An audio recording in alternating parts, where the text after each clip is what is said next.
several minutes. And then we saw a number of officers coming behind them, reinforcement. Some of them dropping their knees, they on gas masks. They traded positions with the other officers so that they could put on no gas masks. Now, all these officers that we see in front of us have gas masks on. We should be using the in an effort to get here, loud boom, several blocks away. It may be a distraction on the device because it is about a distance away. We see flashes, and that's the corner, kitty corner. Oftentimes it's used as a distraction to the crowd. So we'll be watching in both directions.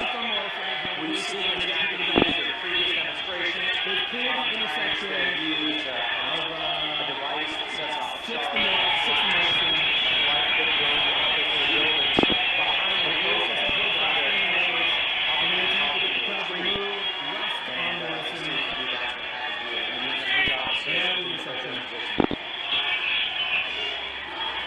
So for those of you just joining us,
go watch the riots on this channel.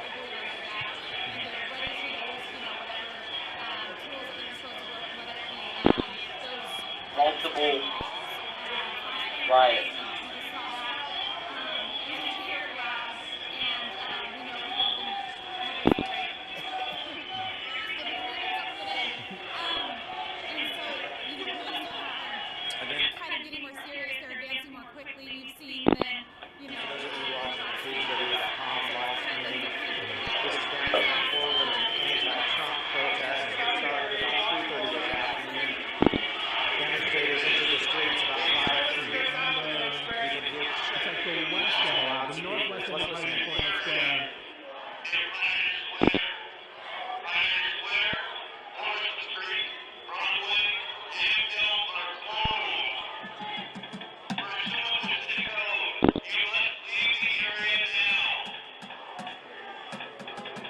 So police are telling the individuals to leave at this time. Again,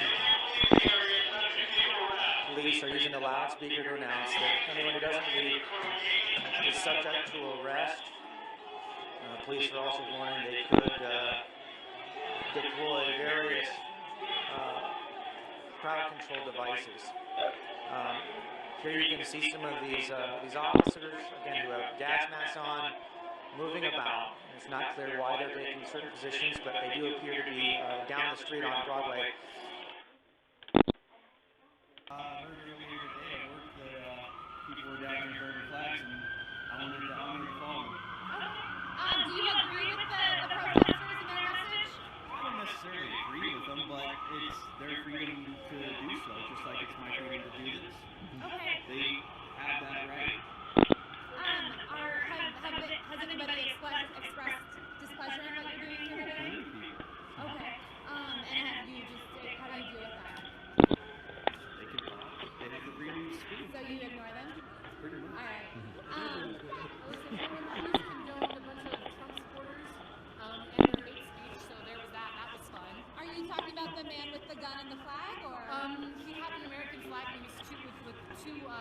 Caucasian ladies who were Trump supporters, all of them. And when words were exchanged between me and those individuals, the cops actually were like, "You should probably take your kids home and feed them dinner." And I was kind of like, "Please don't impress me because my kids have already eaten and you don't know what's in my backpack." I come prepared to these things because we don't know how long we're going to march. When you say you don't know what's in my Maybe backpack, she should go home. Like we have water, we have snacks and stuff like that. If she has kids, then maybe she should go home. I got two little ones, so when we march, she's going to need protein to keep, stuff going again. No, maybe you should take your kids home. No, I didn't. Oh, okay. No. I would not be near somebody with a weapon. I don't condone CWPs or CCPs. Okay. That's just my thing. So, thank you guys for being out here and being with us because honestly, we need organizations like your newspaper supporting us. We don't support anybody, but No, we're I here just- to report there. Just at least two You see her face? flash grenades. Flashbangs, yeah. Flashbangs. So police are employing flashbangs in an effort to get people Let's see if off we the can street. catch them. Nothing happening Here. in Pioneer Courthouse Square as far as police interactions with people either demonstrating or watching, but on pretty much every single corner of Pioneer Courthouse Square, we have some sort of interaction between police and demonstrators where police are trying to get people off of the street and onto the sidewalks or back into the square.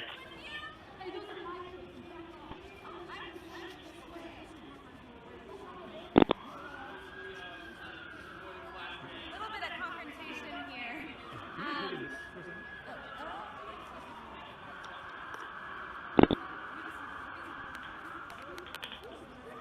Little bit of confrontation here.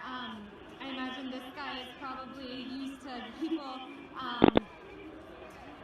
people yelling at him today.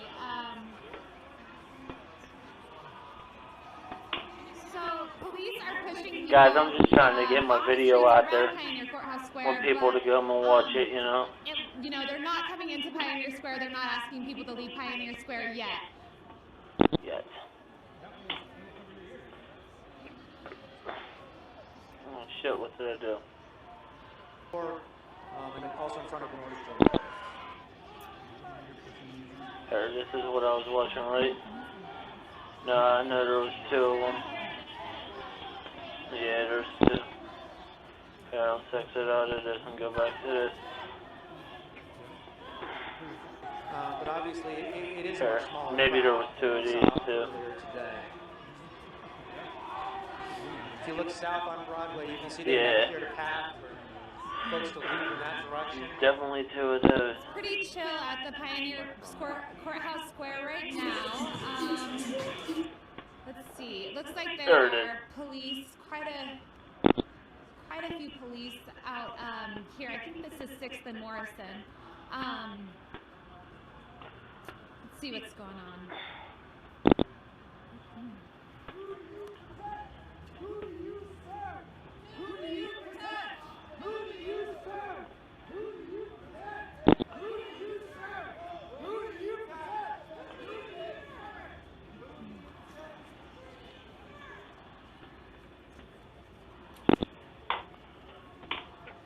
So there are police lining the intersection of 6th and Morrison. There are maybe more than 50.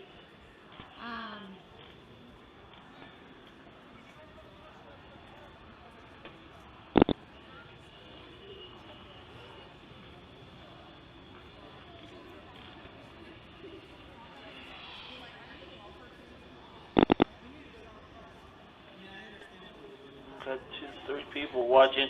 Don't forget to like and subscribe, guys. Hey there. Maybe share my video. Newspaper, how are you guys doing? Good. I'm broadcasting live. If you're not cool with that, I'm totally. Okay. Yo, Jen. Hey guys. Hey, I'm at the Oregonian. And I'm broadcasting live. I don't know if you want to be on live. You're cool with it? Okay. So have you guys, what have you guys been up to? Have you followed the whole march? Have you been here since 3:30? Wow. It looks like you got pepper sprayed. Yeah. Yeah, wow. Can I get a close one on your nose there? Sure. And so are you, Holy looks shit. like you're doing okay now. When did you get pepper sprayed? That's mostly from cocaine. Ah! I'm just kidding. I don't believe that. I believe the other one. Okay, so you didn't get like a full face of it? Okay. Those guys were throwing out there so far, you know. Okay. So far you guys haven't been hurt too bad by it. Okay, cool. Why are you guys here today?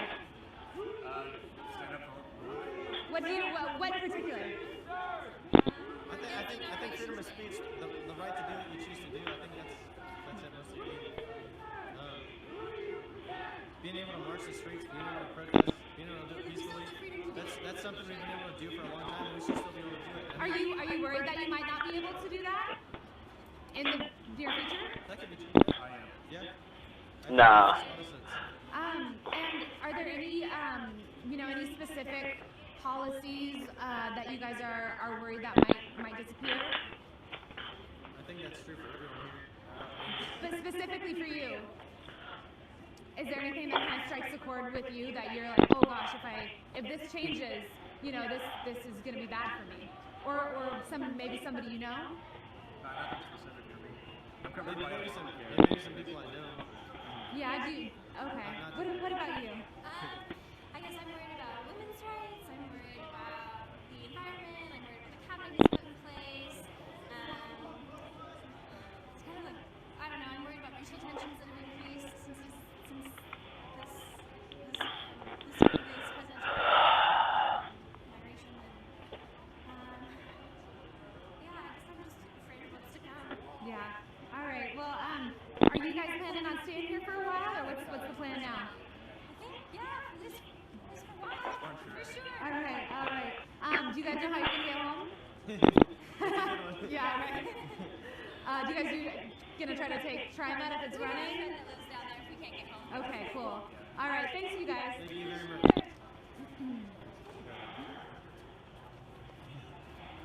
So, one thing that we've been seeing a lot is we ask people why they're here, and people either say, well, there are too many reasons to even enumerate, and it seems like it's tough for people to be specific about why exactly they're here and whether they think being here, like out of these protests, will affect change. One thing one woman said to me is she hopes that our local politicians,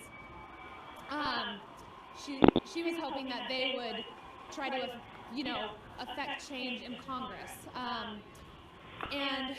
But we have For talked to some Trump. people that they've said that they think Oregon and especially Portland is sort of immune from Trump's policies.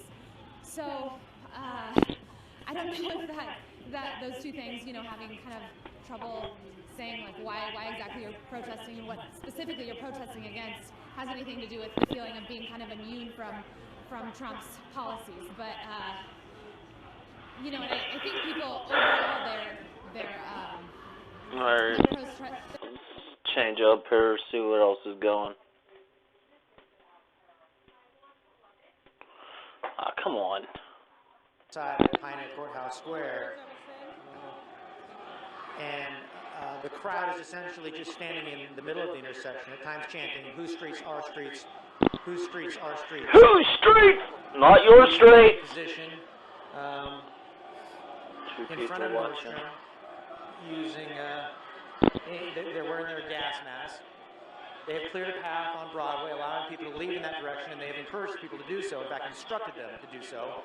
Otherwise, Don't forget to go check out my YouTube channel, guys, and subscribe. That button, We have seen police use distractionary devices, for lack of a better term. I am on one screen, Basically, so. flashes, bangs that go off at ground level and also in the air as a way to distract this crowd and potentially keep them moving in a particular direction. We do see other officers moving into position, and it's not clear if they're working as reinforcement here or if they may be retreating. It's just not clear from this vantage point.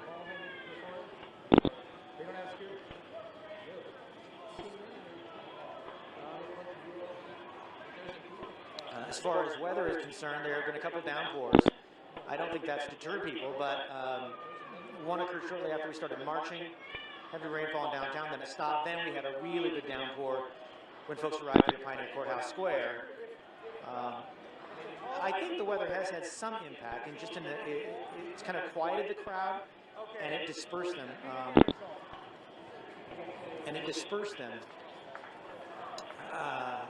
For a bit. Now, there is a kind of a concentrated crowd here again in the middle of the intersection at Yam Hill and Broadway.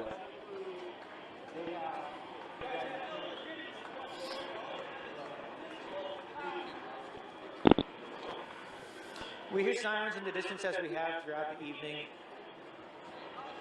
That is not unusual. One of the most interesting challenges that I've witnessed tonight is traffic. You know, you've got an unpermitted march, so there's no real rhyme or reason where this crowd is moving. As a result, See what else is going.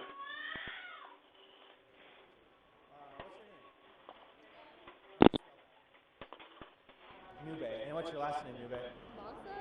How old are you? You look very young. Almost 18. Okay, gotcha. Just as long as you're over 18. Okay. Well, I'll let you know when we're ready to go. It's not. We have a live interview ready to go when we want, Leah. All right, guys. So we're gonna watch a live interview.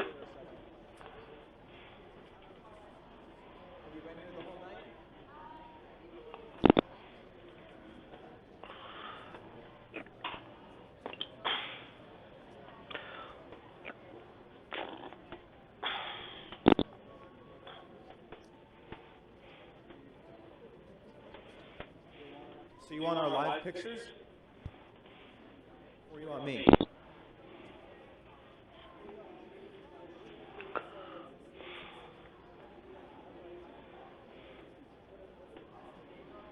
We'll leave the live picture up as it is now. You just let me know when you need me.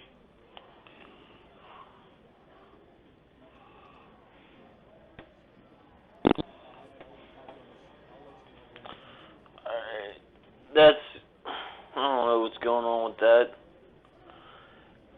It feels like it settled down a lot.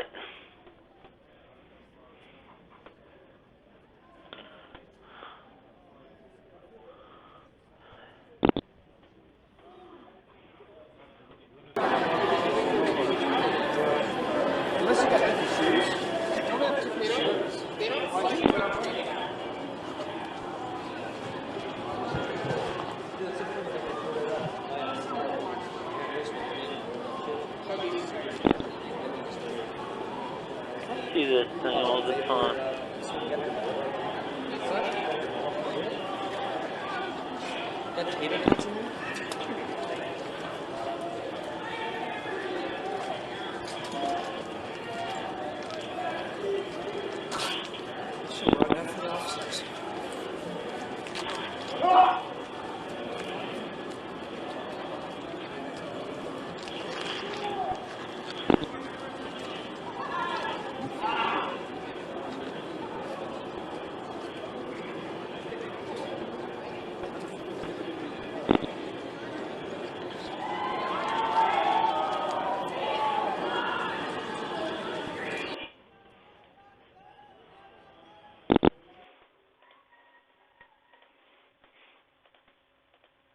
Just told protesters that they should spread out so as to not be basically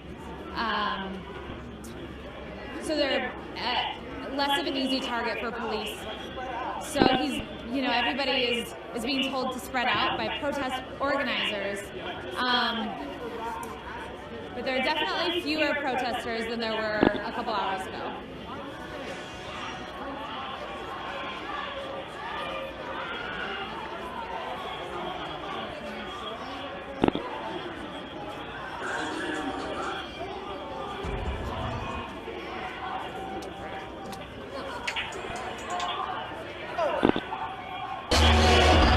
We're seeing a lot of people with masks because pepper spray has been enforced.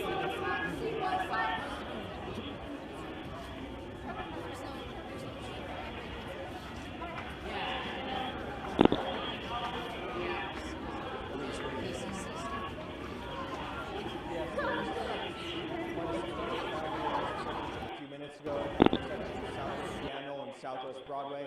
I've got Nube here with me. Nube, right? First of all, why don't you tell me your first question? Why'd you come tonight? Isn't it? I came to gather with people here to show the rest of the United States that we're very enraged with what has happened today. Cool. What do you do? We got a new And president. so police are asking people to leave. We've heard that over and over again here tonight. Why are you still standing here? Because I think it's important to let people know that we're not gonna stop, and like we're not gonna. You mentioned earlier that it would defeat the purpose for you guys to leave. Yeah, it would definitely defeat the purpose, because if we just like went home, like that would be it. We could come again, but like it's just like the point to just keep getting like media attention, like wide coverage. Are you concerned that you might get arrested or that cops might start to use violence? Yeah, there was like flashbangs that happened, and that was like. There was like flashbangs that happened, and they were like really scary, and like seeing like police approaching like their riot gear is like really frightening. But if you like sort of like stand complacent, like it's okay, and most likely won't get arrested unless you're like invoking violence and stuff like that. I mean, eventually, if they were to try and use violence, if they threw some tear gas or anything like that, would you head out? If it was for like my safety and my health, yeah. But I would try to stay as long as possible. Okay. Thank you, Nube. I appreciate it. Hey, it was good to meet you. Thank you. Stay safe tonight. You heard it there. That's from Nube. That's the reason why she's staying. She wants to make sure they continue to get that attention here. We'll walk over here and show you the crowd as it is. Continue to get the attention on this. Continue to show people what's going on. Continue and just not back down and not give in here. But again, for those who are staying, we'll just hope that they continue to.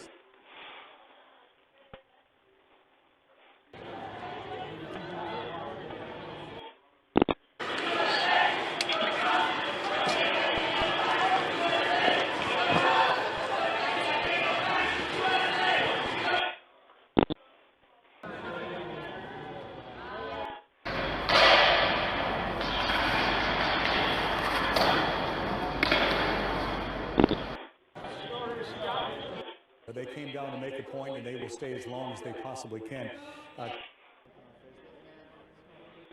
Wanted to steal it, make a barricade. We stopped them. What the hell is this? We should have turned the camera sideways. Completely peaceful.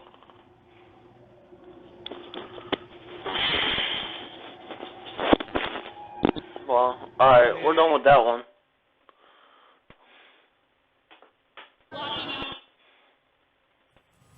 Okay, I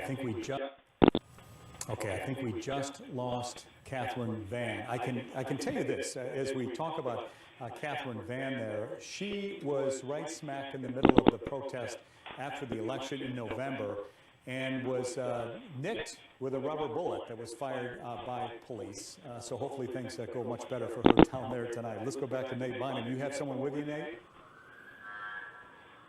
Yeah, Steve, we're still here right at the corner here of Southwest Morrison and Sick. And we're with Ellie Eaton. No, it isn't. You've been out here. I'm not with Portland Resistance. Okay. I just was with the march. You were part of the march. All right, well, tell us what you've been out here since about 4:30 this afternoon. Tell us some of what you've seen. Well, the one big thing that I really wanted to tell you guys about was there was a man that was here with two of his family members. I don't know if it was a wife or it was a daughter that was with him. And they had an American flag and a Trump sign. And the man I've seen that one earlier. pulled out a gun after he was questioned why he was here, what he was doing, and some of the protesters did say things to him that were antagonistic, but it was not an excuse to pull out a gun. And so the group surrounded him and said, you need to go home. This is not welcome here. You are not welcome here. This is not the message that we are here for. We do not want to be antagonistic, but now here you are with your gun.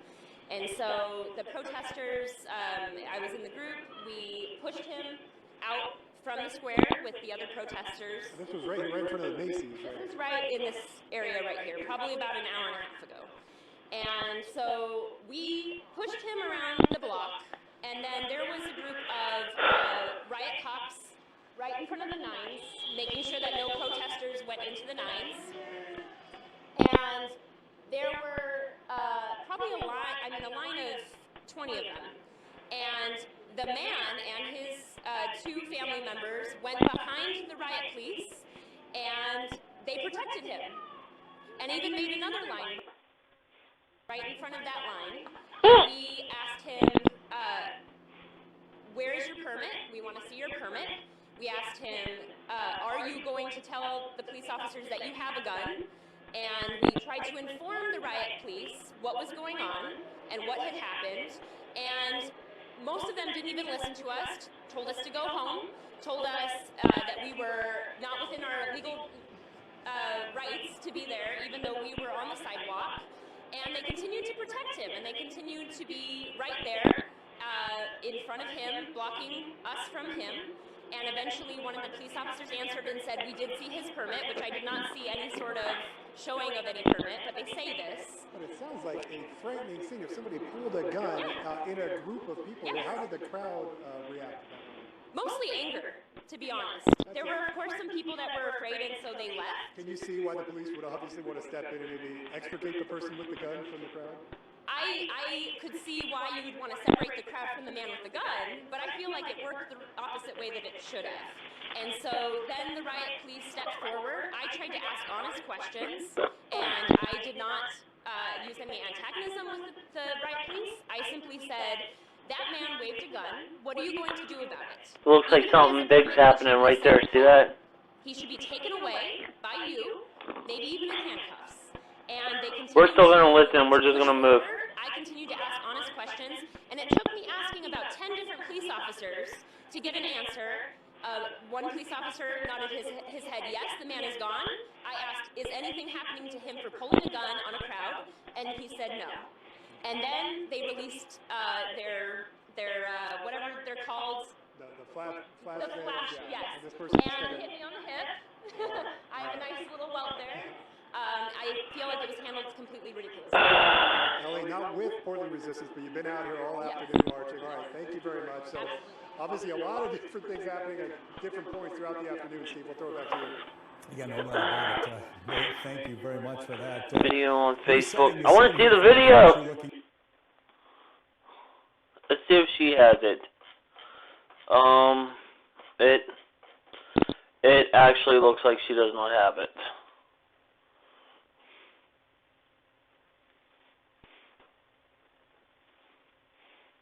Has left. We still have a large group down there refusing to leave. Police still in the streets trying to get these folks to move out of the way. This all, of course, started about 3 o'clock this afternoon with a group gathering at Pioneer Courthouse Square. From there, about 2 hours later at 5 o'clock, they made their way to the streets. Not happy, of course, with the inauguration of Donald Trump as president today. Let's go back to Keaton. You know what I don't understand? I don't understand the whole fact that I don't understand why they're still bitching about it. He won. He's our president. It's over.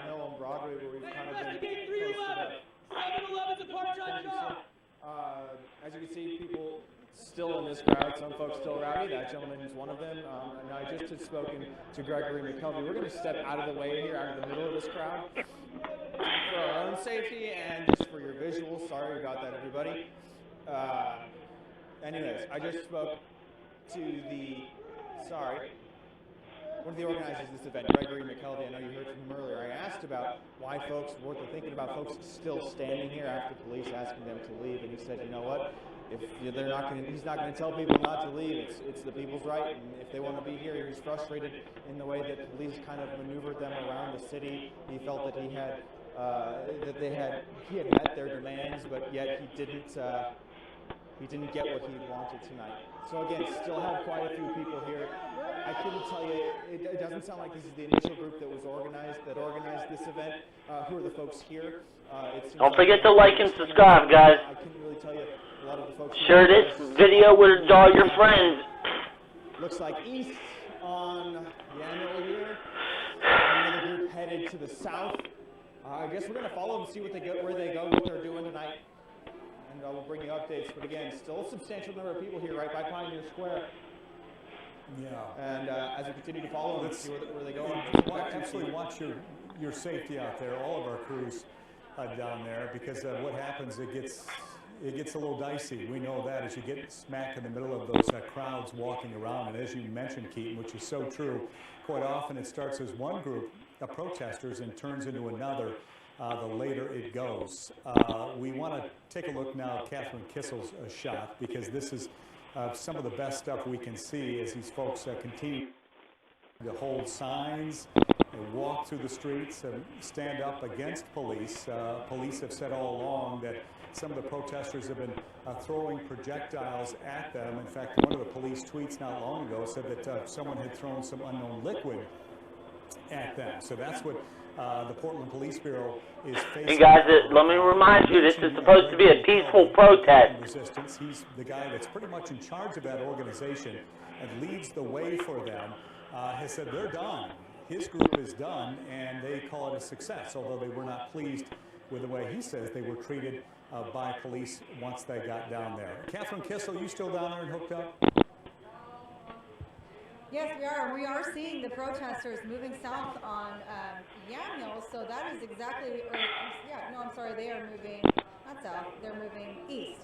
So they're going east on Yamhill. They wanted them to go south on Broadway, but they are moving away from police. So not sure where they're heading, but there are several hundred people that are now going east on Yamhill. I want to tell you, Steve, you were talking about the police response. You were talking to Sergeant. Like police were much more prepared for this, and I know Gregory McKelvey talked about kind of being maneuvered around the city, and we saw some of that. We saw when we were at the tail end of the protest, we saw police kind of force the protesters to make the rounds, make left turns, and move in a certain way. They were not allowing them on the Morrison Bridge. They were not allowing them on the Burnside Bridge. At the Burnside Bridge, we saw a few people who did face off with police. We understand that one person was pepper sprayed. We saw that, and we also saw a person getting arrested on the Burnside Bridge. Otherwise, it seemed like people were just following suit until they came back to Pioneer Square. You're seeing riot police here, and again, they've been maneuvering sort of all around the downtown area to be ahead of the game, if that makes sense. It seems like that's really their strategy, at least this time around, Steve. Yeah, absolutely. I agree with that. And we're hearing from a lot of folks that the police were far more proactive this time. Don't forget to like and subscribe, guys. It will really help my channel, because this isn't what I usually do. What I usually do is gameplay a Grand Theft Auto. But I figured today this would be better. Back in November. It seems like they were playing a little catch-up back in November. They didn't anticipate maybe leave a comment. Raucous crowd, but they are prepared for it tonight.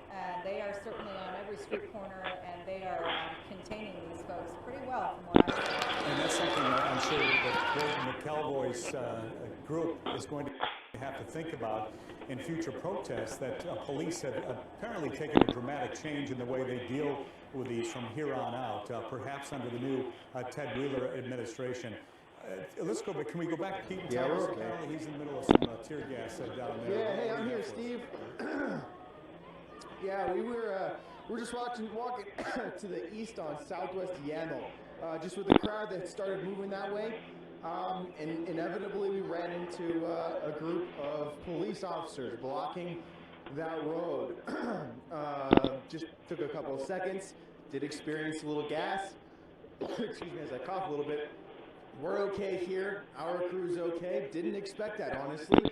That's just one thing, though. I will say, as the rain comes down again, maybe that helped us with the gas a little bit. Excuse us. That's just one thing. That's what's going to happen. There we go with not our president.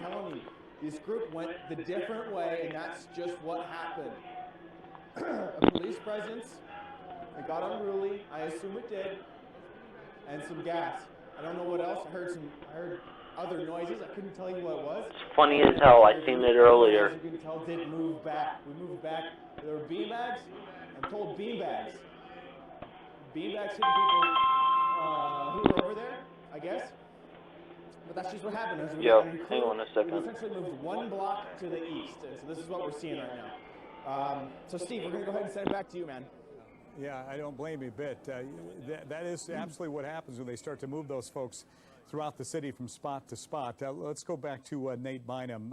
Nate, are you down there, sir? Yeah, I'm with you, Steve. We are here at Southwest 5th and Yam Hill, and you can see through photographer Corey's lens there, we're almost just following these officers around the block. There are some police officers in riot gear up at the front. I would say 2 truckloads of them with the flashing lights kind of following them. And they, just as we got done with that interview with Ellie Eaton a few minutes ago, we had the biggest group that I've seen in a while. I would say a few dozen protesters that just came running by fairly quickly, and they went around the block here at 5th and then turned back up towards Pioneer Square, and there's flashbangs.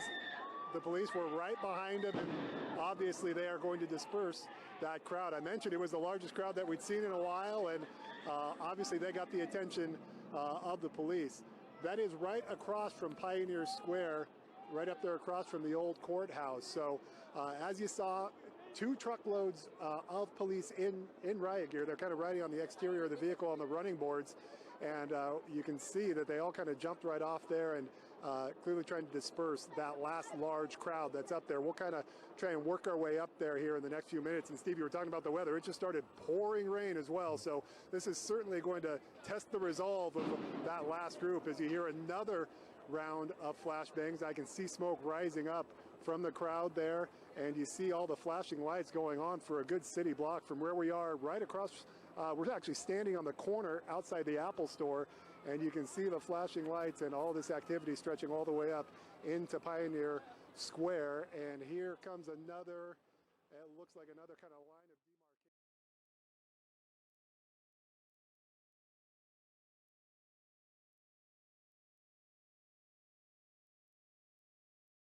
demarcation. You can see what's happening here, Steve. Certainly, and producer Leah, if you see anything else exciting from our camera, come on back to us, but we'll throw it back to you for now, Steve. Yeah, no doubt about it. And there's no question about it that they mean business down there. Police have made it clear from the get-go that they weren't going to put up with anything like they did back in November. Would you agree with that, Nate? Oh, absolutely. It's a marked difference, and it's almost like it's lessons learned from both sides. It seems like the police were we're going to move away. You got live TV, and you've got some people who have a lot of things to say here, Steve. But yeah, it's pretty clear that right from the start, they were going to set the tone, that we were not going to have a repeat of that November incident. It's been the presence as much as everything. At TriMet stops, all over Pioneer Place, every corner, police wanted to make sure that their cars were visible, that the riot gear was visible. There was another, it looked like another road flare or something. Oh, big flash. That was a firework. That is very, very dangerous. Somebody threw a firework right into the middle of the street there is what that looked like. Now, I'm not going to, obviously, I don't know what I'm talking about. I'm not an expert on pyrotechnics, but that sure looked like a firework thrown from someone rather than some sort of a police device. But again, we're a block off, and they have cordoned off the street, so we can't get a closer look. But that just right off what would be the southeast corner of Pioneer Square is where we saw that explosion. Red and blue, very much like something you would expect to see on the 4th of July. You would certainly never like to see in the middle of the street, Steve.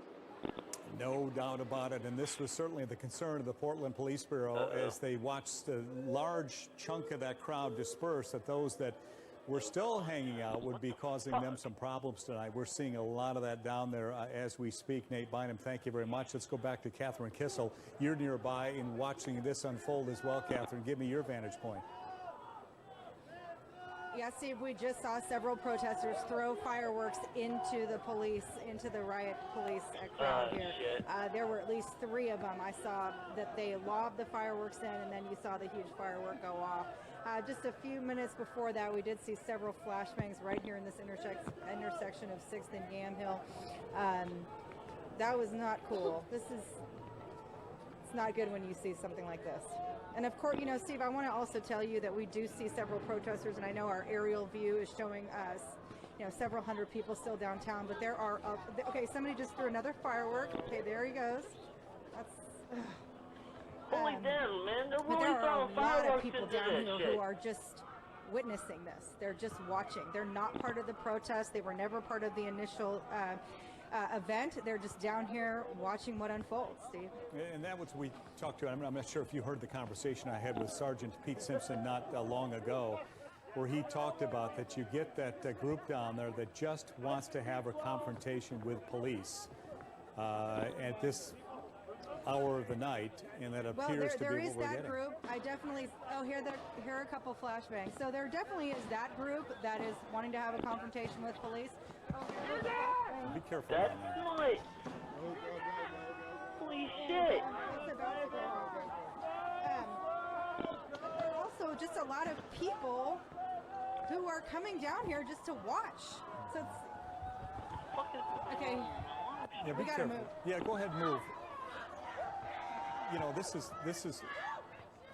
yeah, that's Nate Bynum's camera. The other one we're looking at there, that video, and that's the thing when you look at a protest like this, because the majority, I would imagine, of Portland residents approve of peaceful protests, as long as they don't turn into something like this. So when you get the vandalism and you get the fireworks being thrown onto the street and people being hurt, that's when it takes a whole new turn, and the message is somewhat removed from what the protesters intended to do when they started this several hours ago. But as we heard, Portland Resistance from Gregory McKelvey, his group is done. They're out of there, he claims. The Portland Resistance folks, they call it a success, despite the fact they felt as though police didn't treat them fairly. But now you're seeing some other folks down there, perhaps some of them from that Portland Resistance group, we're not sure, that are still facing off from police and moving from block to block, and the police are chasing them as they go. Go back to Keaton Thomas. And Keaton, I assume your voice is cleared up a little bit from the pepper spray. How you doing? Yeah. Yeah, that's exactly right, Steve. We actually just jumped in our news vehicle. Fortunate for where we're parked right now. We're actually parked on Broadway adjacent to Pioneer Courthouse Square. We parked here at about 2 in the afternoon. There was just a police line diagonally across the street, again, trying to get people to go south on Broadway. Now we're in our car. We're in a zone where police just sent a bunch of gas. We're okay. Holy shit, look at that, look at that. We're going to see if we can move the car or the camera around to show you what's going on. I'm going to try and unclog this window, but we're essentially in the zone right now. Again, a bunch of gas. We've got police right over here to your screen right, trying to get people, again, go south on Broadway. You heard in those other live reports from our other reporters, flashbangs just to our east on Southwest Yamhill. Then we saw that gas. We had gas go right by our photographer Tim's foot. Look at that. And that's what. Those are obviously the tactics that they're using to get people to disperse. Again, for the past 45 minutes, past hour or so, police have been telling people you need to leave, or we will use our riots forces in order to get people to leave. And we'll arrest people. Again, that's just the result. Again, we're in our car right now. We are okay. They're trying to get people to go south.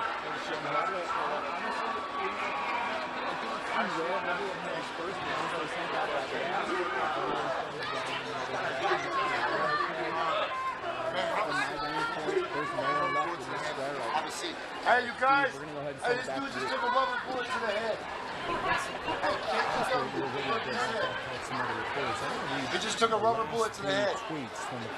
I heard him get shot. 15 minutes ago, they tweeted, due to rocks, bottles, floors, unknown liquid being thrown at officers. This is no longer a peaceful protest. Crowd being told to disperse. 4 minutes ago, they tweeted protesters using incendiary devices against police and buildings. And then 3 minutes ago, they said this, protesters subject to arrest Fucking good job, cops. riot control agents that they did not fire stuff. talking about incendiary devices. We saw that being thrown in several ways. We had Nate Bynum talking about the fireworks being thrown into the street with Catherine Kissel as well. Catherine, let's go down there.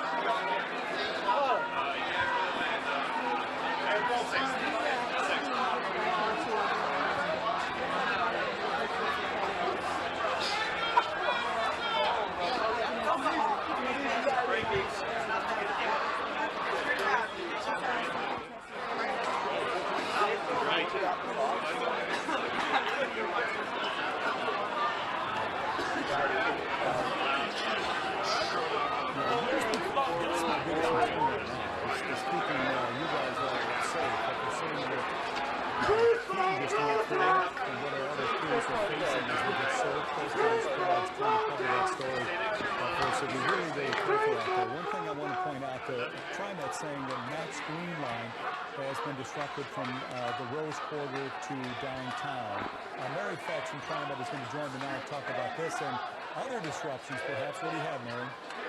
Well, you're right. We have had bus and MAX service delays at various times. Well, somebody else is about to get tackled. Earlier, we touched on that MAX was disrupted due to a car blocking the right-of-way on the steel bridge. We cleared that all up, and then we returned regular service, and now MAX service is disrupted again, really because of the crowds and the police activity near Pioneer Courthouse Square. So that's what's happening with MAX right now.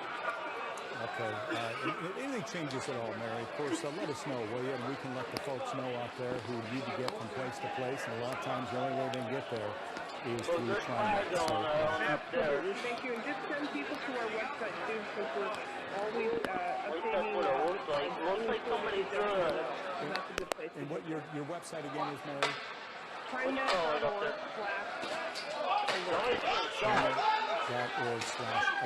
We will send people there. Mary, we'll talk to you later. Thank you very much. Thank you. I want to go back to Nate Bynum now, who's out in the streets. And for those of you who have followed Nate's career, he is most prominently been a sports anchor reporter. And he will find himself smack in the middle of downtown Portland. Give us a race from where you are, Nate. I've done more running than I've ever done covering sports tonight. That's for sure, Steve. And Yamhill. Last time we were here, what was it, 6-7 minutes ago, we saw the fireworks being thrown. The police still have that street blocked up, but I see a huge contingent of riot officers who showed up in vehicles in the last couple minutes. So you kind of see how police are jumping from site to site. Behind us a few blocks, I actually saw police just a moment ago heading towards the river, heading east, probably to another situation. But clearly the big crowd here was dispersed, but it's still pouring rain out here, Steve. And like you were talking about, if you're throwing fireworks into a crowd, I'm not quite sure what the message is that is being proffered at this point. But it's pretty clear that police are trying to break up a loosely organized group of people who have no interest in going home. So I don't know how you go about doing that. Obviously, it's probably going to be a long night for these officers. But at 5th and M, again, here you can see the road still very much closed down. I don't want anybody going up that direction towards Pioneer Place. Again, we're right here, right outside the mall, right across from the Apple Store, watching all this unfold. And again, it is pouring rain, so I mean, if the rain is going to play a factor in all this, we'll have to wait and see. But that large group that we saw run by us right before we saw that fireworks and all this incident here seems to have dispersed. I didn't see an organized group of people moving in any direction, at least from our vantage point. And right now, the situation seems pretty calm since police shut down Yamhill Street right here. So am I good with this? Am I good with this? Microphone? To see if there's something else happening that blocked the road. You talk about the fact that it's going to be a long night for Portland police officers, and you can tell that it's obviously been a long several months for them since the election, and I'm sure in their mind they're wondering if it'll be a long 4 years. Yes, I'm sure these protests will likely continue in the streets of Portland, perhaps not every day or not every week, but quite frequently. No doubt, Steve.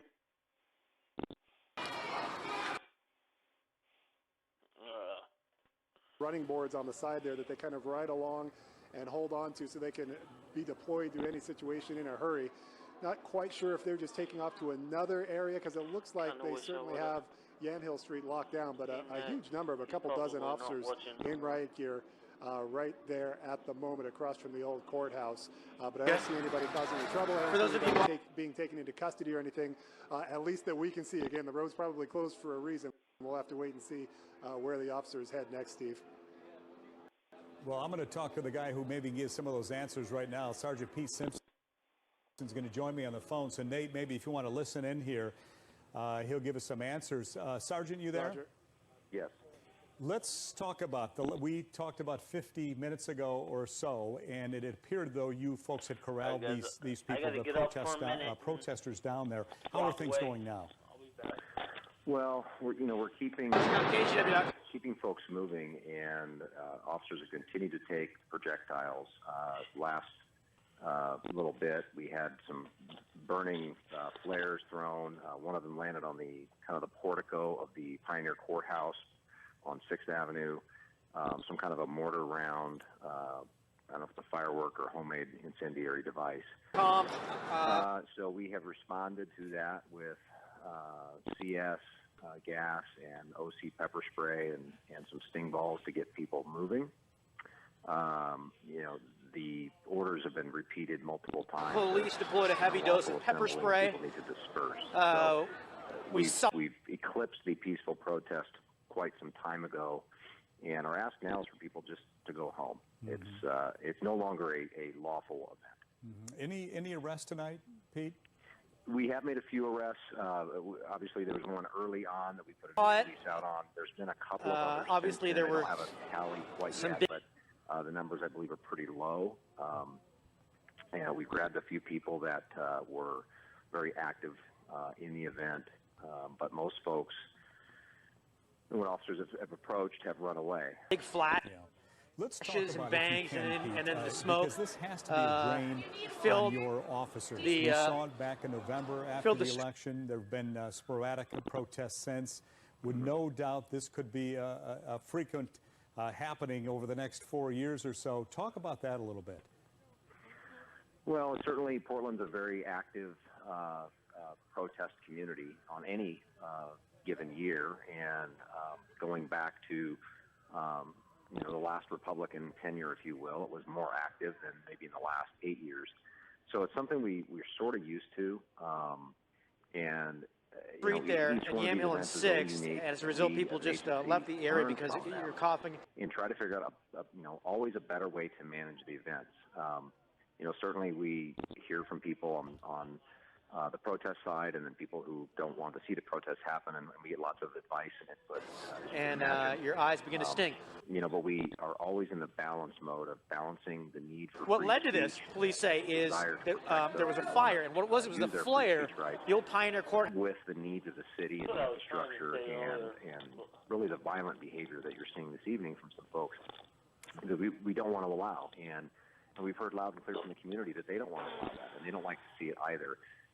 So we're constantly adjusting how we manage these, and we will adjust again next time. A couple of folks have emailed me asking this question: do your tactics change at all depending who's sitting in the mayor's seat?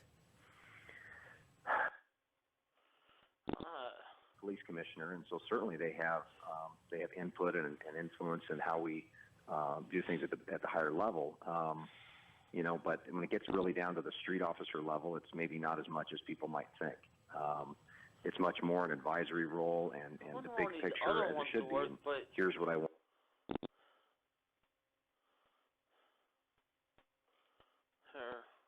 House. It was over the entry. There was a flare that was burning. Didn't appear to be spreading. It was obviously contained. It was a flare. I was trying to show you that earlier. I was trying to say, look, somebody got...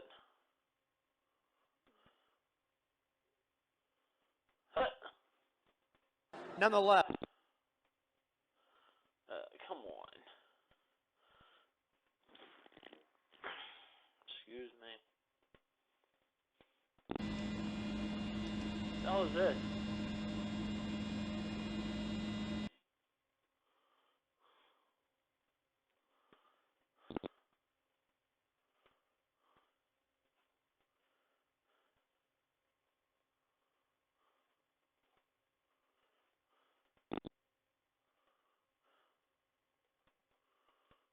What happened? Police felt it necessary to deploy that pepper spray, and it. Damn. Maybe.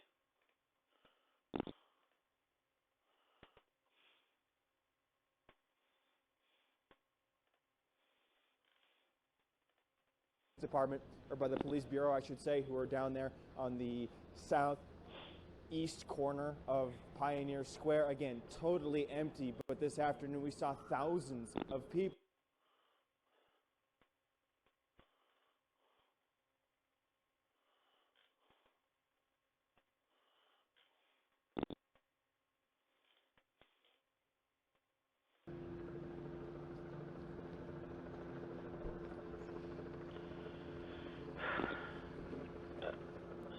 you guys.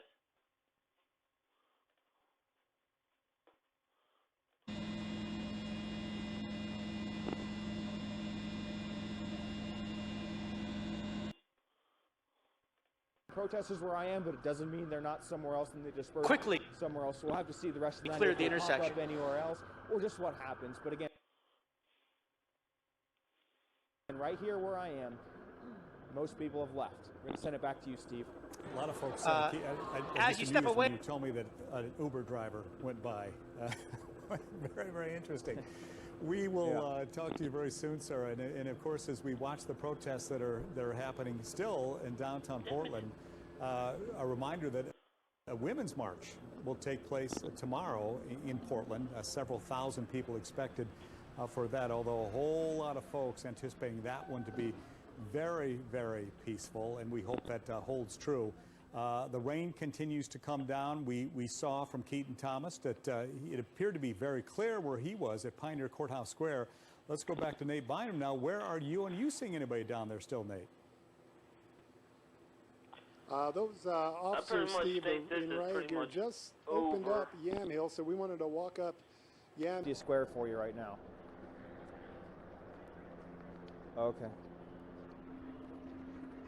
I think that business was smart. I have a feeling those were windows behind those boards. Do you know when Eric's going to be here? Leave it alone. It's fine.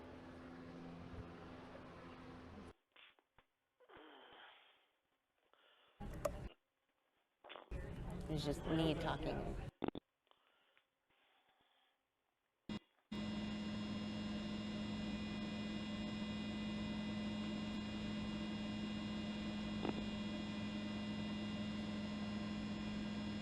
Down to 2 watching.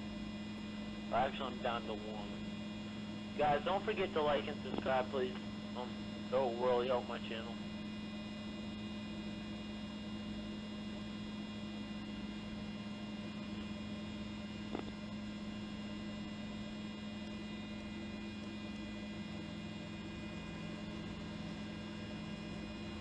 How was that?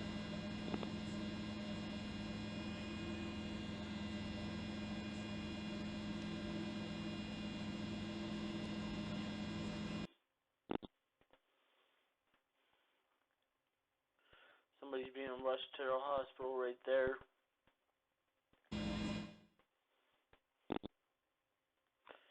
One of my other... Wait. I think that's one of my other...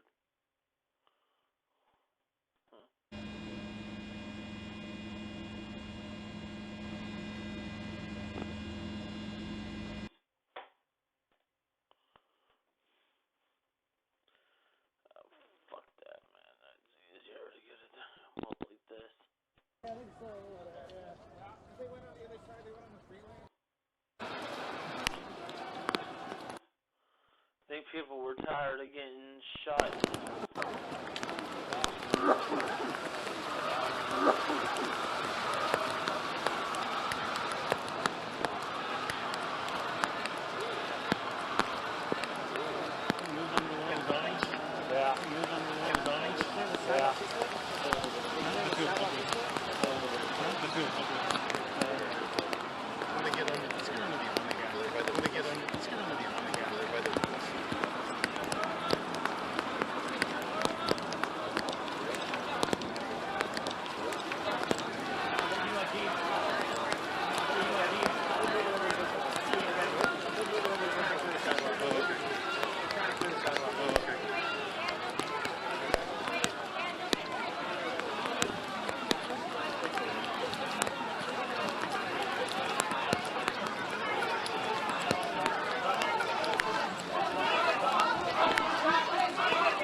and you know what it really is? I got something to actually say about this. You know what the real problem is, right? These cops do not want to be standing out in the rain right now doing this. And for people out there that are going to say, well, they're not doing their job. They are not doing their job.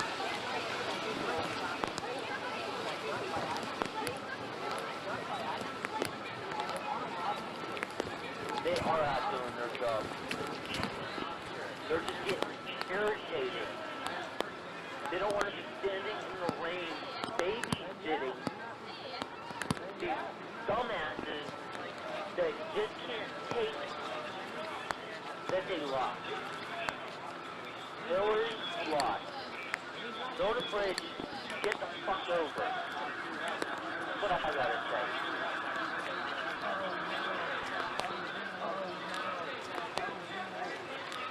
Especially like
Good for that too. Last time I was watching riots, they usually get in the car and go around the block.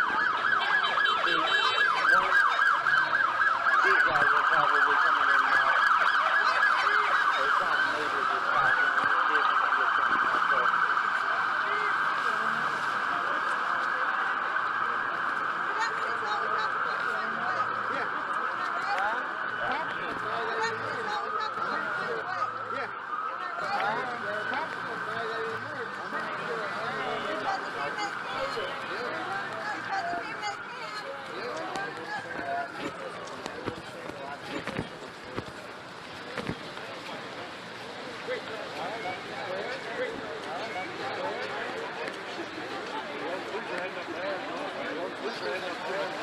Saturday night crowd.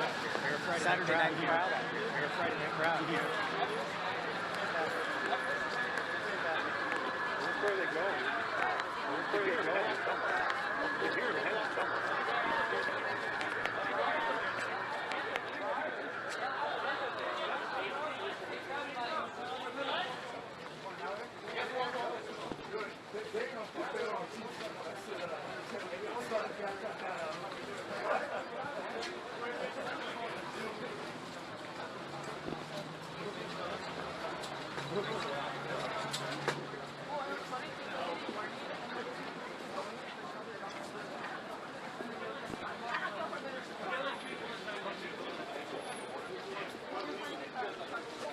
You look just like Herschel Walker, man. Crazy, man.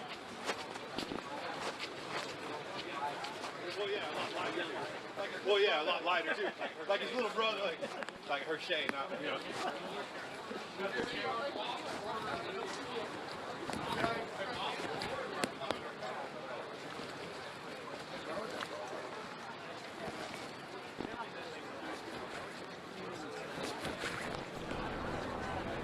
Yeah, that's right. The speaker is an editor over at Breitbart, which is now a controversial online publication. But here is a look at the scene right here, and you can see the police, and they're on the top of the steps, and also some protesters and demonstrators, also some Trump supporters. But right here, this is where I want to show you this. It looks like a pool of blood from that shooting that happened in the last 30, 40 minutes or so, and you see there's a circle drawn right here, and right now we have Alex with us, and you say that you, well, why don't you just kind of back us up and tell us how you got involved? Yeah, so I was here at the protest to protest Milo, as a lot of people are.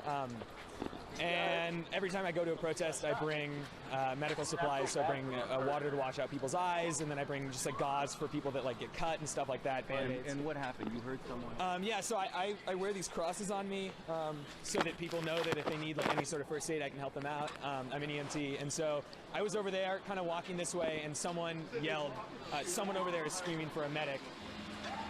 So if you get to the highway up there, block.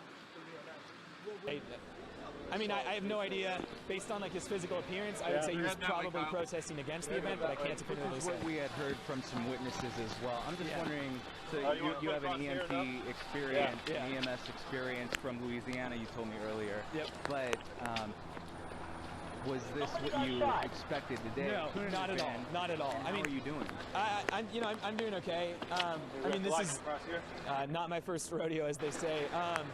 I mean, like, it's pretty horrifying because, like, this is my school, this is my campus, I have class in there, and I didn't expect this coming to this protest. I mean, like, when people started pepper spraying, I was, like, pretty shocked by that, and then to, like, have a gunshot wound patient, like, that's not what I was expecting on a Friday night, so, yeah. As far as the injuries, you're used to assessing these kind of injuries, how bad was it? In your opinion? Yeah, I mean, like, I can't say. I mean, he was blinking, he was breathing, and he was conscious, so those are good signs.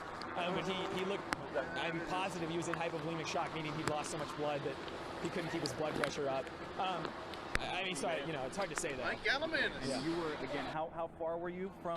I was probably 15 yards away when someone said they need a medic over there, and then I saw someone on the ground and they started running. Did you hear any kind of commotion leading up to it, or any kind of a muzzled sound? I mean, I heard like a pop, but there were people like smashing bricks over there, and so I just assumed it was one of them. And then, I mean, there were people yelling everywhere, so I couldn't really tell, Yeah. Thank you, Alex. Yeah, thank you. Appreciate it. Okay. Alex, I said he rendered aid, or tried to, before Seattle police came over to the injured, what we suspect is a gunshot victim. Right now, Seattle police and Seattle Fire officially are trying to work through that. We're going to send it over to Allison Morrow right now. She has been following protesters all day. They've been marching across Seattle. No, let me say no. Yeah, Ryan, thanks. I want to introduce you to Morgan here. Morgan, you were attending the show that has created this entire scenario, this very sad situation that we're talking about, and you actually had rocks thrown at you, right? Do you mind showing folks at home what came at your head there? Tell us a little bit about this and what happened. Well, we were waiting in line, and then kind of melees started sort of kicking off by the leftist anti-Milo protesters who have been blocking the entrance for the entire 3 hours we'd all been waiting in line. And it was relatively peaceful, and then shoving started, I would say from what I saw, by the leftist protesters. And then things started being hurled, bottles started being thrown, and then bricks started being thrown, and didn't hit anyone, thank God. Been there all day. They came real close. You said you're just a family man who works. You happen to be a conservative and unfortunately targeted on this day that has been very divisive across our country. I want to show you some video from about 20 to 30 minutes ago that's on the other side of where we are right now. We had to move away because of the pepper spray was making it very hard for us to talk, and that's kind of why we're tucked in this corner at the university. But we saw two people being treated for what appeared to be, we heard from folks, some paintballs had been shot at people who were going to this show, and they were being treated for whatever wounds that had caused with paint on their face. Of course, that can turn lethal as well if that hits the wrong place on someone's eye or on the side of their head. Really, we've been with these people, the students anyway, for hours and hours walking miles, and this has been a pretty sad turn. Morgan, I wanted to ask you about all of this. You know, you see the signs that say "Love trumps hate," but this seems to be the opposite of what the protest started as. And what do you think about that as a conservative? Well, you know, it's funny. I am a conservative. You know, I used to be, you know, a hard left guy, a hard leftist guy. I was an activist for a while. I'm a conservative now. I didn't even vote for Donald Trump, to be honest with you. And yeah, I saw a lot of signs. I saw, you know, signs America was never great. A lot of, you know, upside down flags, you know, the regular, you know, left-wing activist kind of stuff. Yeah, then it kind of devolved into, you know, the leftist activists, in my opinion, essentially acting like fascists, not allowing people their own freedom of speech to be able to go into an auditorium and see a gay Jew Englishman give a speech because he's a conservative. And so it devolved into chaos, and they've been calling us fascists and Nazis all night, when it seems like they were the ones acting like the fascists the entire time.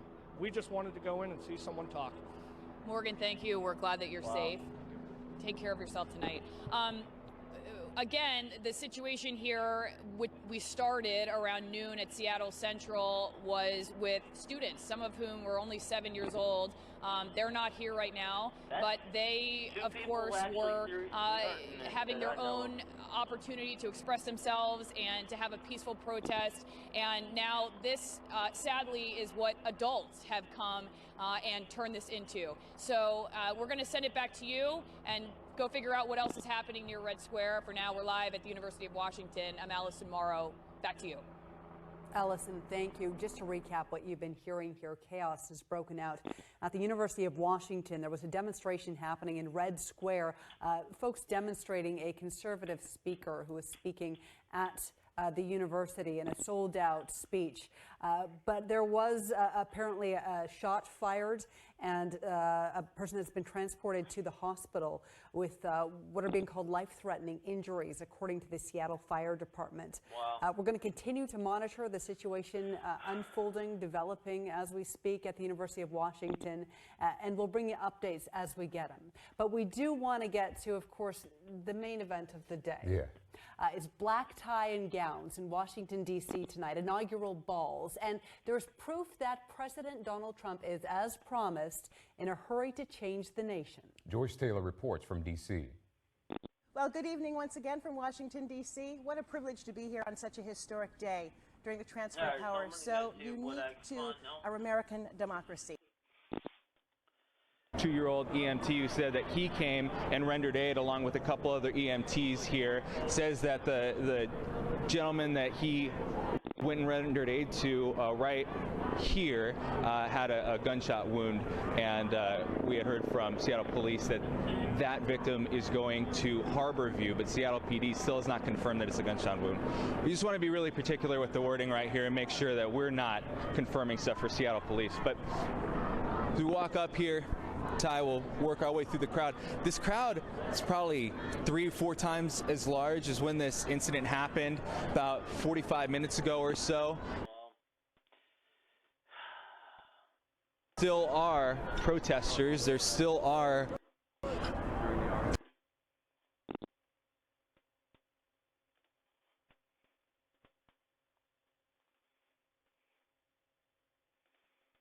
pretty much all broken up.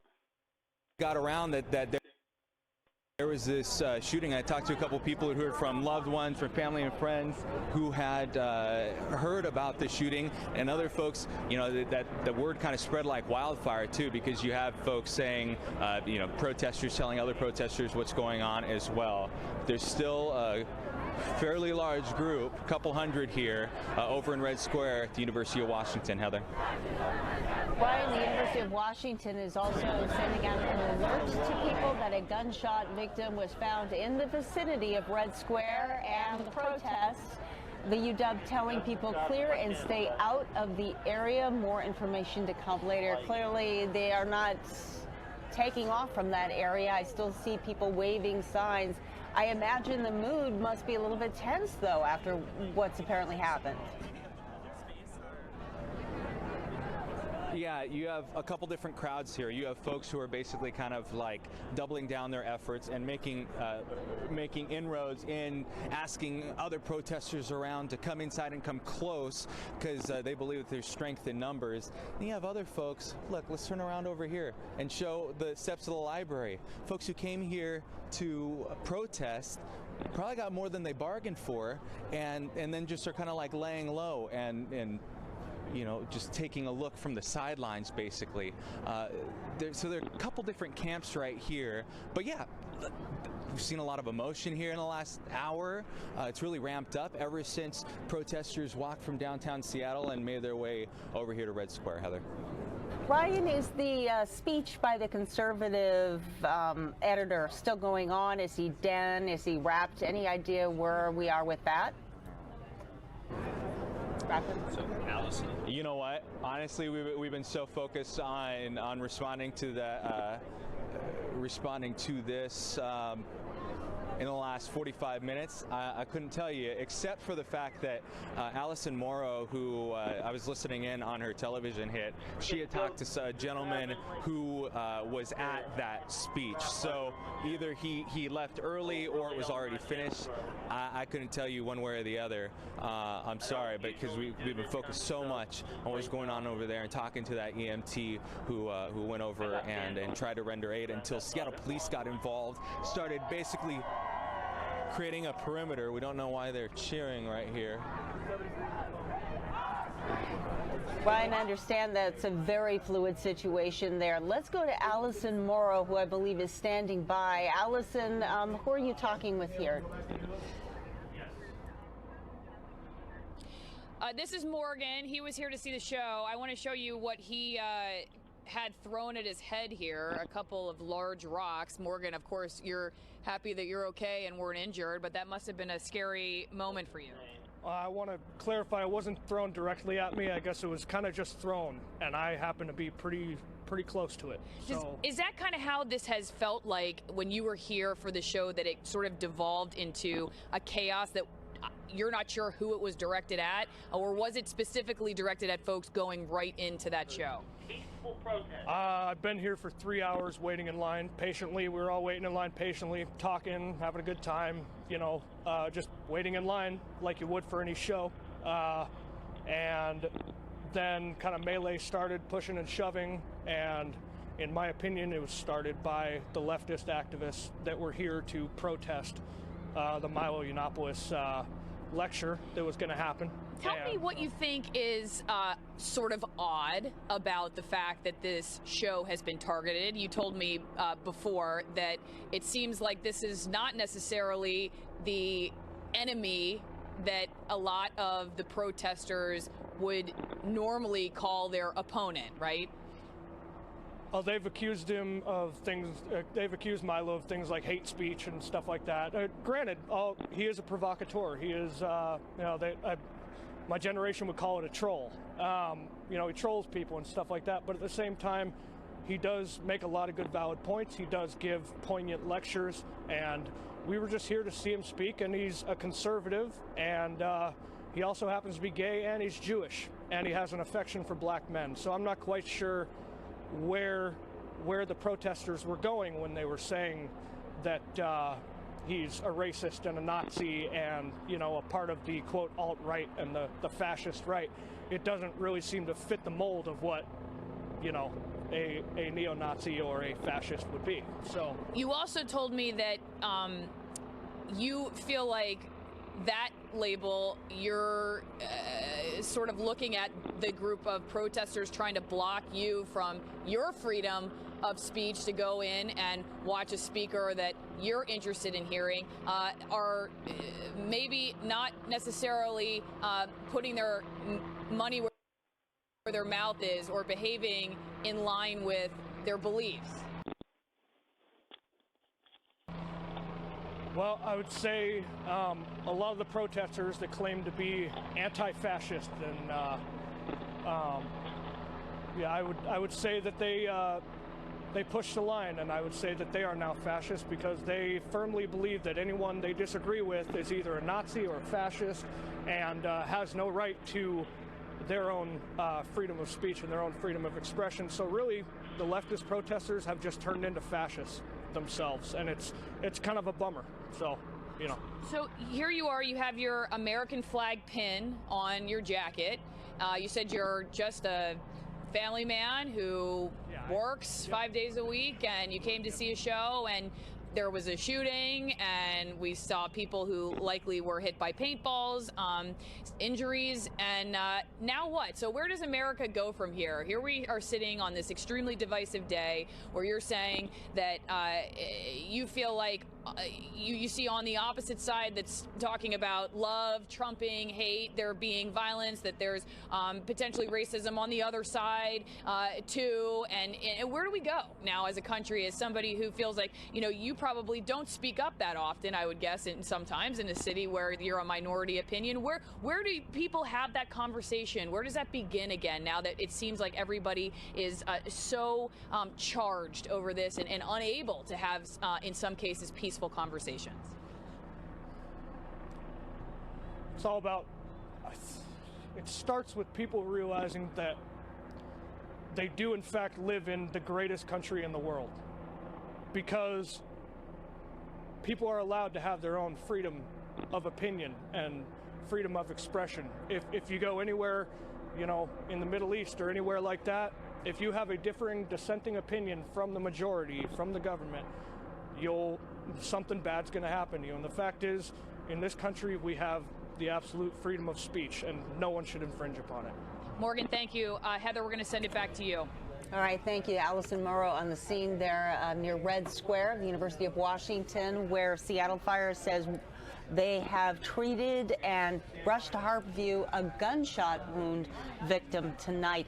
Also want to tell you that Seattle police say officers are responding to 41st and University Way for a report of an assault, one person with a head injury. So that would be in that general vicinity. Let's go to King 5's John Langler. John, you're on. Good evening. Yeah, we're actually right now still right next to Red Square, and the reason we're here is a few minutes ago there was some sort of a confrontation between the police and some folks here. The police were moving their bikes to try and get people to move back, and some people were pepper sprayed. We spoke to a couple of different witnesses about that. And Tate, if you want to just turn around real quick, I want to show you the reason they were trying to get them to move back. Behind this crime tape, this is kind of where people were being loaded. Now, we heard earlier that someone had been shot down on the steps at Red Square during some of the commotion. From what we understand from some of the police we spoke with, this has been roped off because they are, this is where they were taking people away in the ambulance. We also just saw some other people walk up from Red Square. Their eyes were watering. They appeared to be in some level of distress. It appeared as though they'd been pepper sprayed, but they left before we had a chance to ask them. And as you mentioned, we're going to head up to 41st and University right now. There's a report of an assault with a possible head injury, so we're going to go check that out. But just wanted you to see kind of where we are right now. We're behind Red Square, and it appears as though some of the skirmishes have been happening back here as well. Back to you. John, have police asked the crowd to disperse yet? There seem to be so many people just hanging around still. They appear, I haven't heard any calls for them to disperse, certainly not back up where we are. Anyway, we haven't been here for too long, but in the time that we were here, we actually saw the police leave here a few moments ago before we started speaking with some witnesses about what apparently happened right around here. So we haven't heard any calls to disperse, but again, it seems as though there's a bunch of different little pockets of things happening right now around the university campus, and specifically up in the U District on 41st, where there apparently was an assault. We're going to go check that out in just a few seconds. Red Square is behind the camera. That's where the bulk of the people are. But again, there seem to be little bits and bobs around the area that are concerning not only to the people who are here protesting, but certainly the police as well.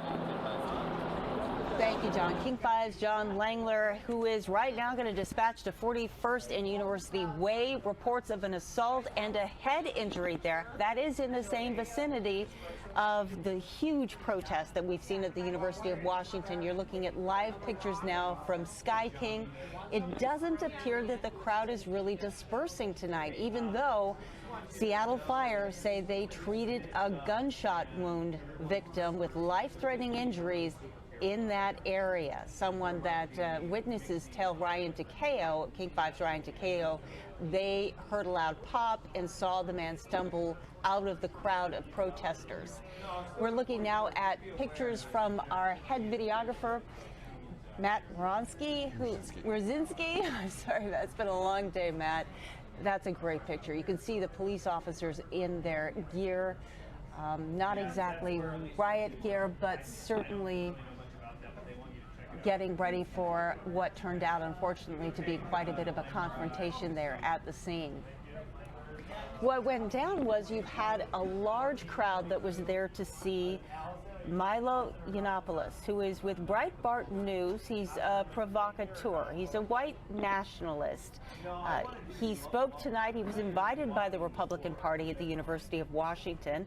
So he drew a large crowd of people who maybe support his point of view or at least wanted to hear those points of view. It also drew protests. And what we saw happen during the day is a lot of rallies and Inauguration Day protests and demonstrations that were held in various parts of the city of Seattle.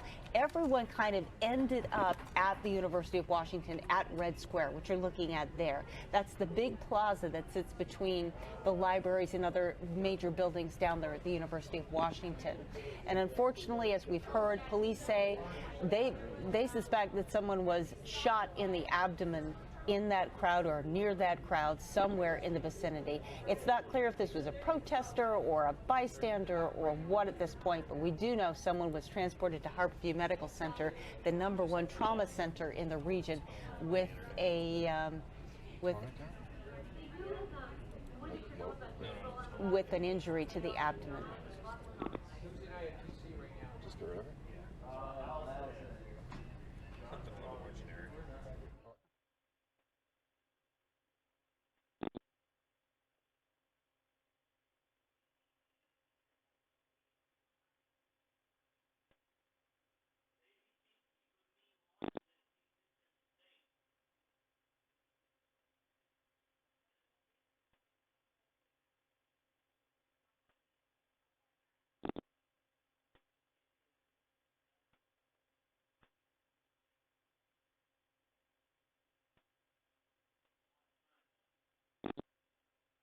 Back to me. All right, the University of Washington tonight, on the day that President Trump was inaugurated as the 45th president of the United States, a man who kind of polarized people. I think that's fair enough to say. During the campaign season, he very opinionated, strong opinions about immigrants and women, and people supported him. He won the general election via the electoral votes. But there are a lot of people feeling quite passionately today. We heard them at the rally in Westlake Park today.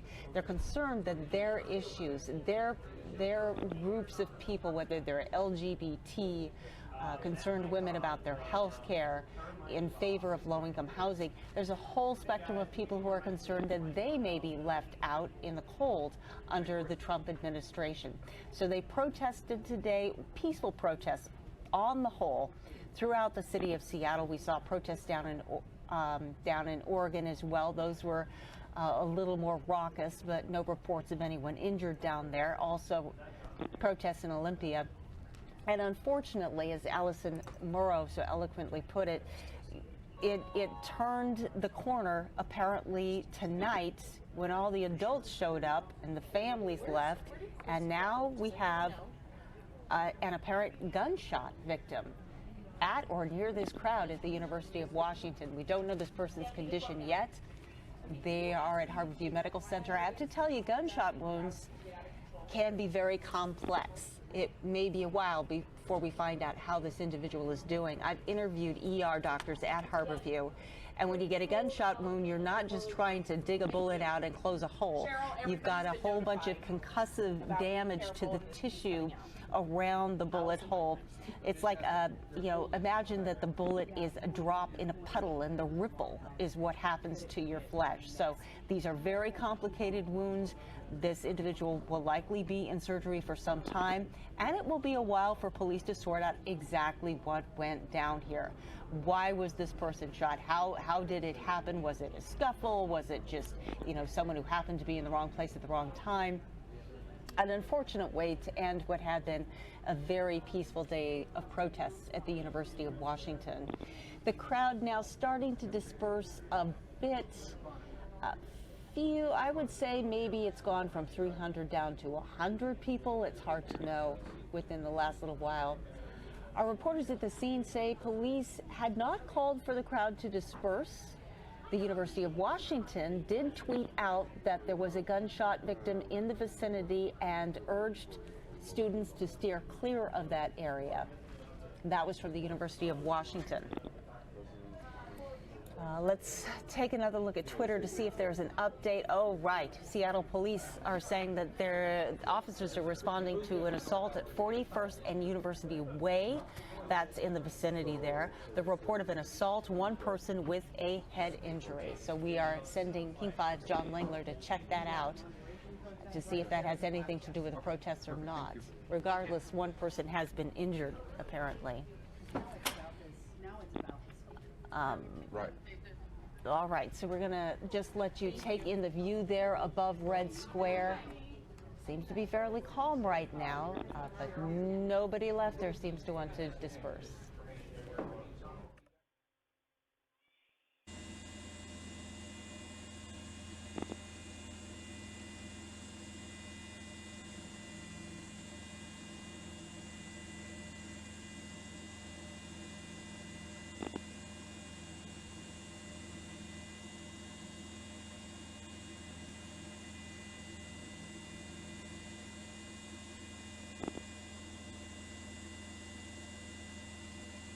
Hey there.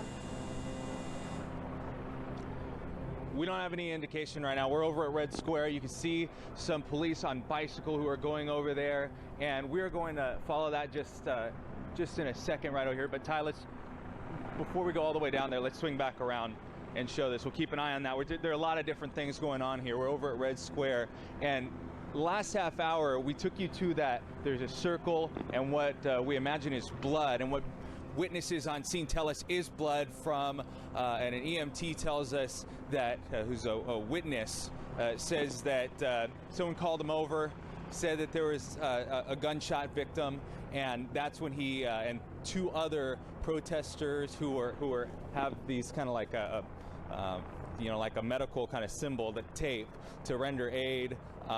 He saw a gunshot wound to the stomach, and we have heard from Seattle PD that the victim has gone to Harborview. Still trying to get to the bottom of that, but as far as from witnesses, we're hearing that there was some sort of a commotion, that there was some sort of a short-range gunshot fired. But here, take a look. We're keeping an eye kind of all over here as far as where police are going, because they're spreading all different ways. You still have police who are up here, and some police are actually going into the building. That might be out of our camera range. But you see some protesters here. The number of protesters has dwindled ever since this incident happened about an hour ago or so. But you see right here on the steps as Ty walks over, you see the police with their bicycles right there. They have what's basically a wall that's set up. And every once in a while in the crowd, you see some Trump supporters who get in the middle of a circle with these protesters and start to yell back and forth. But as you see right here, right over there, you can see some police there starting to gear up. Get some water and get ready just in case there are any other clashes. And in the last hour and a half, ever since I've been here, we have seen a couple back and forth, some paint being thrown, some other sort of incidents like that. All right, we're going to send it back to you in the studio.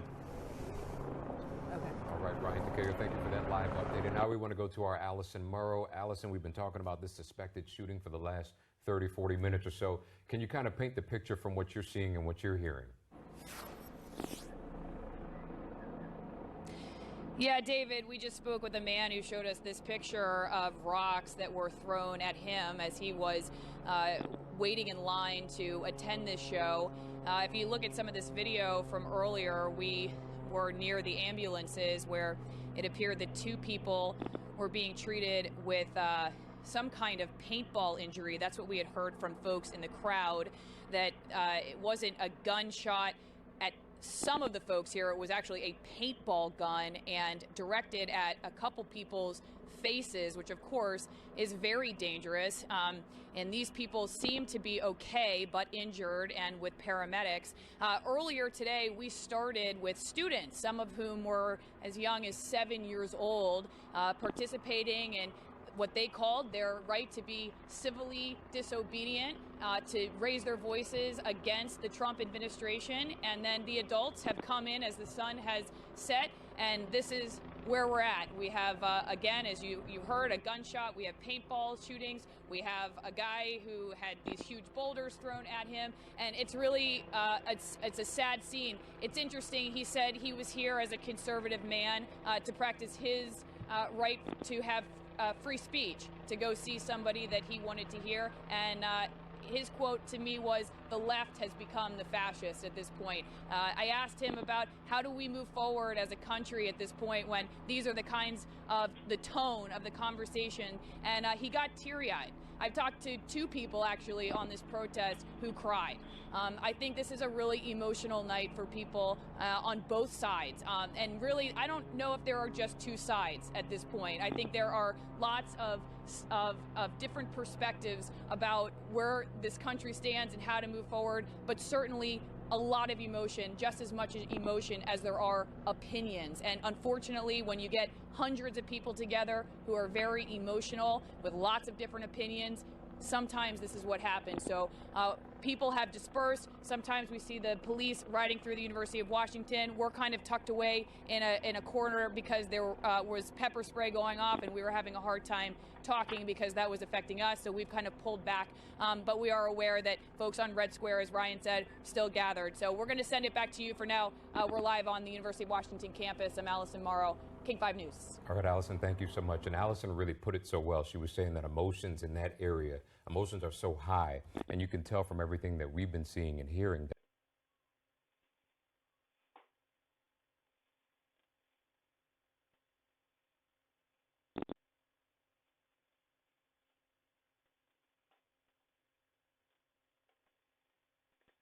protesting a conservative speaker with Breitbart News who spoke at Kane Hall earlier. So this is Milo Yiannopoulos, and that speech apparently just wrapped up. But what we're hearing through social media, folks who are in that audience in Kane Hall right now, they're saying that Seattle police are not letting them leave the hall because the situation is just too volatile right now. Seattle police have not shared many details about this. They're still calling it a suspected shooting, and they have not shared whether or not a suspect is in custody. So you can understand some of the concern of having this crowd of 700 sold out crowd inside Kane Hall come out if there were to be a suspected shooter who is still out there in Red Square right now. Well, the inauguration of Donald Trump really has meant a lot of opinions, a lot of emotions, and in fact, we're seeing some of that tonight. Yeah, here in And we're back out to live pictures here at the University of Washington, the scene above Red Square from King 5's Sky King. This is where there were hundreds of people earlier, the crowd starting to dissipate a little bit. To give you the backstory here, a somewhat controversial speaker was invited to the University of Washington on this inauguration day. And Milo Yiannopoulos, who was with Breitbart News. A big crowd gathered to hear him, some because they support his views, others because they were just curious and they wanted to see what was happening. At the same time, there were rallies and demonstrations throughout the city of Seattle from people who are largely concerned about what's going to happen under the Trump administration, to healthcare, to immigration, to affordable housing, to those kinds of issues. Those protests from all over the city migrated to the University of Washington this evening. We have witnesses who say they heard a loud bang. Seattle police saying that they were dealing with a suspected gunshot wound, and Seattle Fire saying they, in fact, transported an adult male gunshot wound victim with possibly life-threatening injuries from the area near Red Square, that area you're looking here at the University of Washington. Right now it's a little more calm, but we're hearing from people inside the Milo speech that the police are having them stay inside as a precaution for now. We'll let you know if they're able to move. In addition, there are reports of an assault and a head injury at 41st and University Way.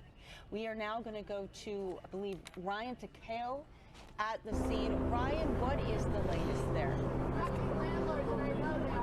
Well, you're taking a live look right now at police who are blocking this entrance right here to this building. It's Kane Hall, right off of Red Square. And over to the right, as Ty pans over, you can see some of the protesters who have come here. They're wanting to have access to this building. They're wanting to get in. They're wanting to see the folks from the who are seeing this Breitbart editor who has been having this conversation.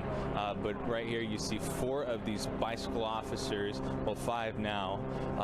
They're all wearing helmets. They're all decked out as usual. And you see a group of protesters who have grouped around here. Ty, we could swing around here. We swing around here. You all right? All right, come on over. We can walk this way. There is a little bit of a group that's starting to form right here. Right over here is Red Square, and that's where we've been checking in with you lately in the last hour or so.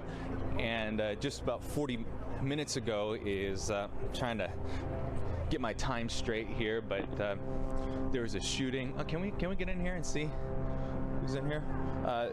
What is a suspected shooting over in Red Square. I want to be particular on what we're saying, but we're just going to zoom right into Kane Hall. These folks are inside right here.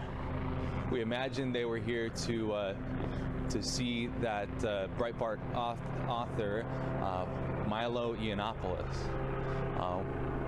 See, police are in there with them. Right now, we don't have this confirmed that these are actually the folks who went in and saw the editor speak, but there's a live look. You can see a group of people. There are quite a bit of police who are also in there as well. Walking over here, you see the police still have a perimeter set up right here, a wall of their bicycles and their officers. They're right over here.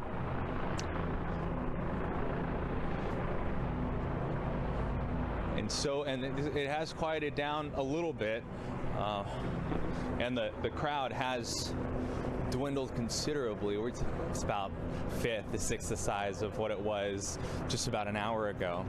That could be a combination of a couple things. You know, we're starting to spread that there was this apparent gunshot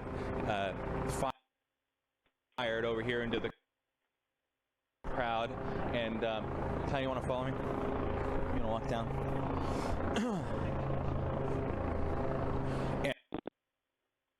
And it happened right over here. There's a circle around. Basically, it's what they use when anyone gets pepper sprayed. They use it on the eyes to try and take away that sting. There's a circle of that right over here, and then several drops of blood. We talked to an EMT, someone who's here volunteering basically, who said that he came here and there was a gunshot victim who had a gunshot to his stomach. So that happened right over here, and right after that we saw police basically converge on this area and start creating a perimeter and a circle building right there. So that's something that we have not seen before.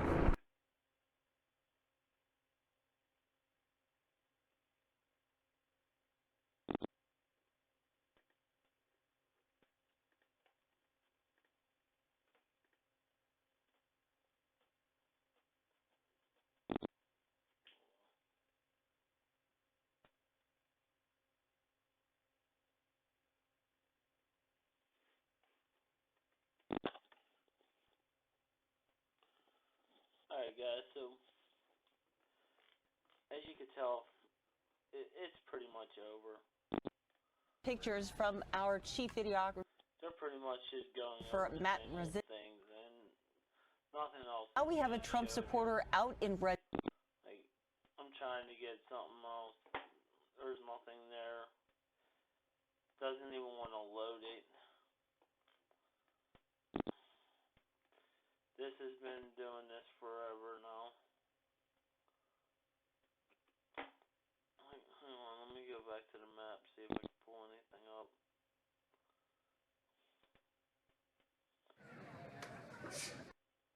With this order, subject you to arrest. Oh, there's something. With this order, subject you to arrest. They're going to use tear gas. They don't care about us.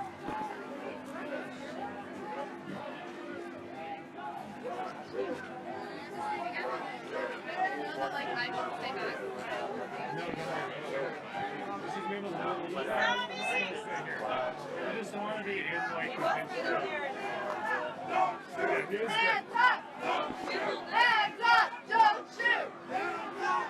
Don't shoot! Hands up! Don't shoot! Hands up! Don't shoot! Hands up! Don't shoot! Hands up! Don't shoot! Hands up! Don't shoot! It's not live no more. with this order, subject. This is live. Was live. Yeah, there's nothing else here, so. This is live. They want us to go to Pioneer Square. Yeah. Alright, so this is over for now. Please like, subscribe, follow me on YouTube, Twitter. Hit that subscribe button. I can't even find it right now. Can't even find my live video. Why can't I find my live video?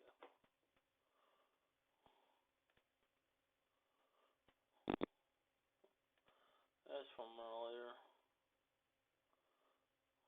So, yeah. Alright, so like and subscribe here. Support my channel with a like, please. That'd really help me out. Thank you, guys. Alright, so try to have a nice night. A good night. Alright, later.